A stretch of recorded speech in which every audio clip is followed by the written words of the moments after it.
Hello, কেমন আছো সবাই? আমি আবার হাজির হলাম কাটাকুটির একদম ফাটাফাটি আর একটা ব্লগ নিয়ে। আগের ব্লগে তোমাদের দেখিয়েছিলাম হিড়িম্বা দেবীর টেম্পল। আজকে তোমাদের দেখাবো নগর ক্যাসেল ও বশিষ্ঠ মুনির মন্দির। আমরা পৌঁছে গিয়েছিলাম নগর ক্যাসেলে। এখানে ঢোকার জন্য 50 টাকা করে টিকিট লাগে। এই জায়গাটা হলো কুলুতে, মানালির মল রোড থেকে মোটামুটি 24 থেকে 25 কিলোমিটার দূরে। এটা মল রোড থেকে এখানে আসতে সময় লাগবে মোটামুটি 45 মিনিট থেকে 1 ঘন্টা। এখানে জাবুই মেট, টিউবলাইট, ব্যাং ব্যাং সিনেমা শুটিংও হয়েছিল। তোমরা যদি এখানে গাড়ি বা বাইক নিয়ে আসো, এখানে সেগুলো রাখারও সুবন্দোবস্ত আছে। এখানে তোমাদের একটা টিপস দিই, আমার মতো যদি তোমাদের তাড়া না থাকে তাহলে তোমরা একদিনেই নগর ক্যাসেল, মণিকরণ, কুল্লু, কাসল এগুলো সব কভার করতে পারো, কারণ এগুলো সব এক রুটেই।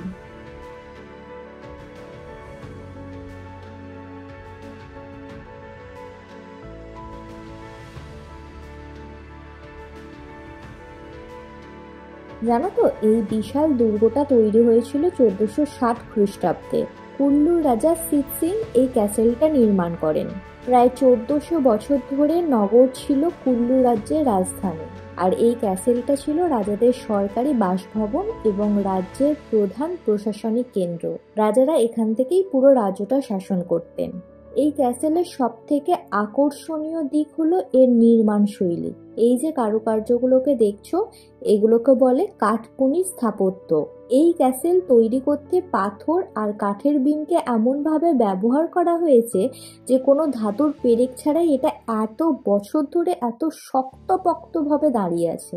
1700 শতাব্দীতে রাজা জগৎ সিং রাজধানী কুল্লুতে সরিয়ে নিলেও পরবর্তী রাজারা এই দুর্গটিকে গ্রীষ্মকালীন প্রাসাদ হিসেবে ব্যবহার করতেন। 1846 সালে যখন ব্রিটিশরা এই অঞ্চল দখল করে নেয়, তখন কুল্লুর রাজা জ্ঞান সিং নাকি এই ক্যাসেলটিকে ব্রিটিশ অ্যাসিস্ট্যান্ট কমিশনার মেজর হের কাছে মাত্র একটা রাইফেলের বিনিময়ে বিক্রি করে দিয়েছিলেন।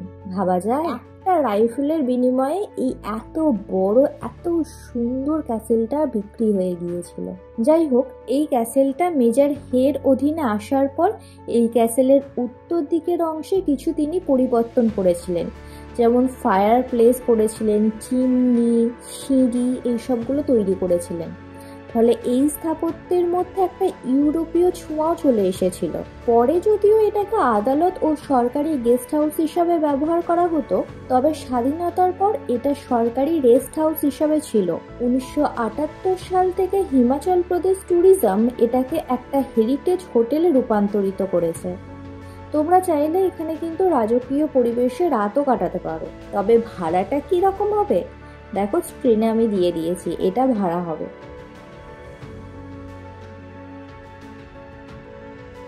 এছাড়াও তোমরা এখানে খাবার খেতে পারো। খাবারেরও আলাদা একটা মেনু আছে, আমরা যদিও খাইনি, তবে মোটামুটি ঠিকঠাক দাম। খুব বেশি বলবো না, আবার খুব কমও বলবো না, মোটামুটি।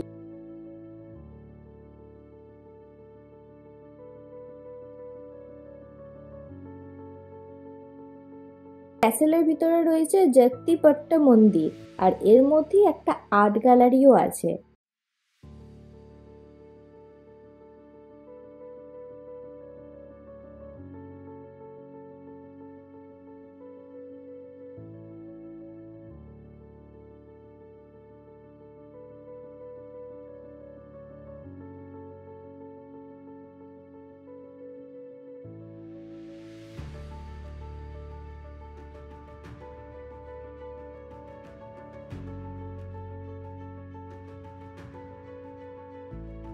আমাদের এখানে হয়ে গেছে দেখা।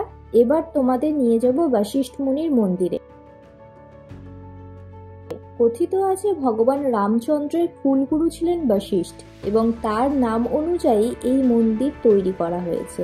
এই মন্দিরটা হচ্ছে মানালির সব থেকে পুরনো মন্দিরগুলোর মধ্যে অন্যতম।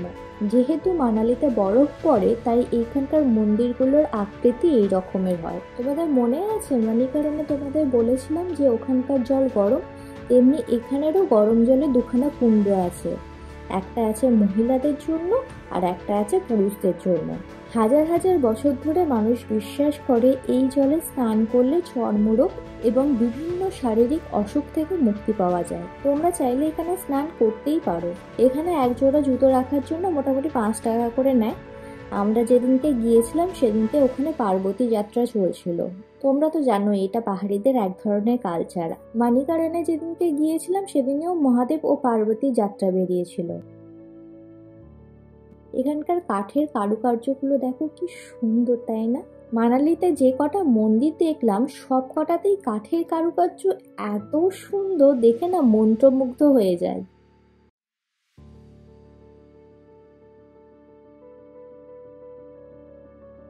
মন্দিরের ভিতরে ভিডিও করার পারমিশন ছিল না, তাই করতে পারিনি।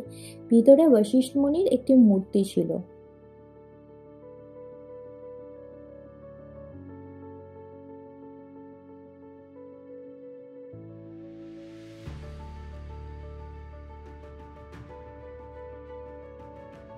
এখানটাও আমাদের দেখা হয়ে গেছে। এবার আমরা ফিরে যাচ্ছিলাম গেস্ট হাউসে। তো কালকে তোমাদের আবার দেখাবো রোটাং পাস।